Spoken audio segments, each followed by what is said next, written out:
America के राष्ट्रपति Donald Trump ने बुधवार को भारत पर 25% अतिरिक्त टैरिफ लगाने के आदेश पर साइन कर दिया, जबकि इससे पहले ही अमेरिका ने भारत पर 25% टैरिफ लगाने का ऐलान किया था। ऐसे में अब भारत पर अमेरिका की तरफ से कुल 50% टैरिफ लगाया गया है। ट्रंप ने बताया है कि भारत पर एक्स्ट्रा टैरिफ रूसी तेल की खरीद की वजह से लगाया जा रहा है। अब अमेरिका के इस फैसले पर चीन की तीखी प्रतिक्रिया सामने आई है। चीन ने इस कदम को व्यापारिक उपायों का दुरुपयोग करार देते हुए अमेरिका की कड़ी आलोचना की है। गुरुवार को एक प्रेस कॉन्फ्रेंस में न्यूज एजेंसी रॉयटर्स की तरफ से चीनी विदेश मंत्रालय के प्रवक्ता वो जियाकून से भारत पर लगाए गए टैरिफ को लेकर सवाल पूछा गया। अमेरिका के राष्ट्रपति डोनाल्ड ट्रंप ने भारत द्वारा रूसी तेल की खरीद के कारण उस पर 25% अतिरिक्त टैरिफ लगाने के लिए एक कार्यकारी आदेश पर साइन किए हैं। चीन की क्या प्रतिक्रिया है?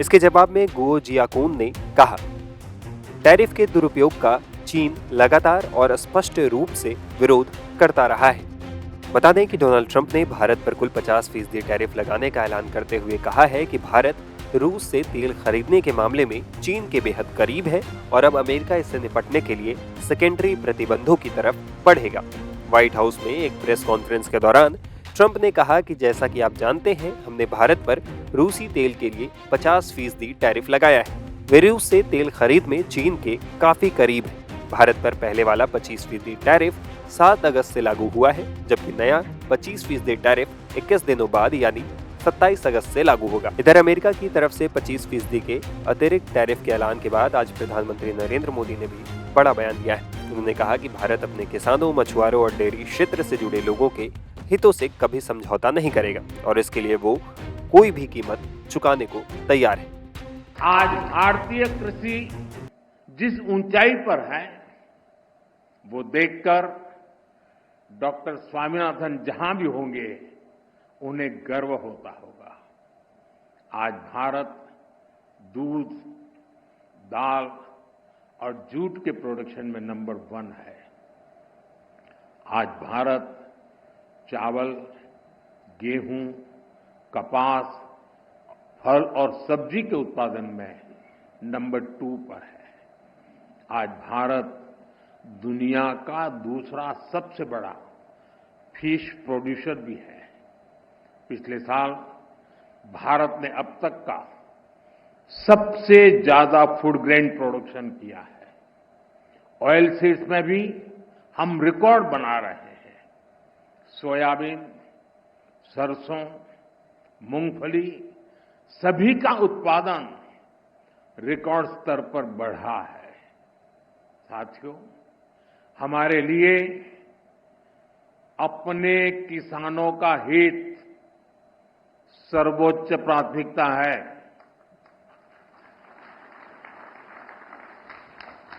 भारत अपने किसानों के, पशुपालकों के और मछुआरे भाई बहनों के हितों के साथ कभी भी समझौता नहीं करेगा।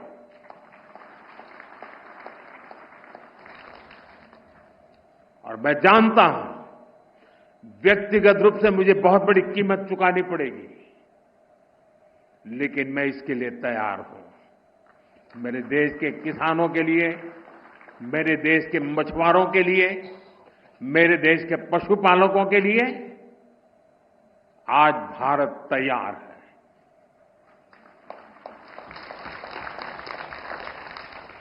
किसानों की आय बढ़ाना, खेती पर खर्च कम करना, आय के नए स्रोत बनाना, इन लक्ष्यों पर हम लगातार काम कर रहे हैं। साथियों, हमारी सरकार ने किसानों की ताकत को देश की प्रगति का आधार माना है। इसलिए बीते वर्षों में जो नीतियां बनी, उनमें सिर्फ मदद नहीं की, किसानों में भरोसा बढ़ाने का प्रयास भी था। पीएम किसान सम्मान निधि से मिलने वाली सीधी सहायता ने छोटे किसानों को आत्मबल दिया है। पीएम फसल बीमा योजना ने किसानों को जोखिम से सुरक्षा दी है। सिंचाई से जुड़ी समस्याओं को पीएम कृषि सिंचाई योजना के माध्यम से दूर किया गया है। 10,000 एफपीओस के निर्माण ने छोटे किसानों की संगठित शक्ति बढ़ाई है। कोऑपरेटिव्स और सेल्फ हेल्प ग्रुप्स को आर्थिक मदद ने ग्रामीण अर्थव्यवस्था को नई गति दी है। ई-नाम की वजह से किसानों को अपनी उपज बेचने की आसानी हुई है।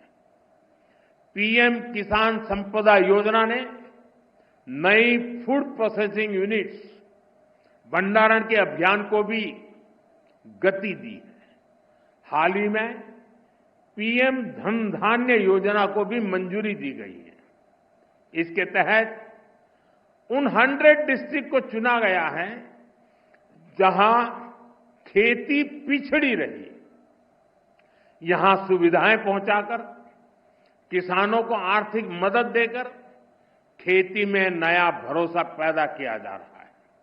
साथियों, 21वीं सदी का भारत विकसित होने के लिए पूरी जी जान से जुटा है और ये लक्ष्य हर वर्ग, हर प्रोफेशन के योगदान से ही हासिल होगा। डॉक्टर स्वामीनाथन से प्रेरणा लेते हुए अब देश के वैज्ञानिकों के पास एक बार फिर इतिहास रचने का मौका है।